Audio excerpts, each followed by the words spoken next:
Tədbirdə Qərb bölgəsindən 80-ə yaxın sahibkar iştirak edirdi. Seminarı İqtisadi İnkişaf Nazirliyinin Gəncə şöbəsinin rəisi Arif Məmmədov açaraq, Azərbaycan Respublikası Prezidentinin kiçik və orta sahibkarlığın inkişafına dövlət qayğısının artırılması sahəsində qəbul etdiyi qərarların əhəmiyyəti barədə danışdı.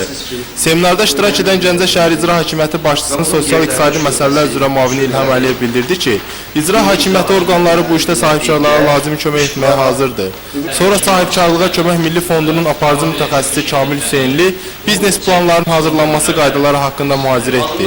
Marketing mövzusunda çıxış edən Oktay Şirinov qeyd etdi ki, iş adamı istehsala başlamazdan əvvəl bazarı araşdırmalı, məhsulun satış kanallarını qabaqcadan müəyyən etməlidir. Mühazirəçiləri diqqətlə dinləyən seminar iştirakçıları investisiya qoyuluşu və gözlənilən risklər haqqında danışan Vidadi Əzizovun söhbətini suallarla yarımçıq qoydular. Onların narahatçılığı veriləcək kreditlərin banklar tərəfindən paylanılması oldu. Biz xahiş edirik ki, özünün öz banki olsun. Çünkü öbürsü banklar 50 tane bank var bir de.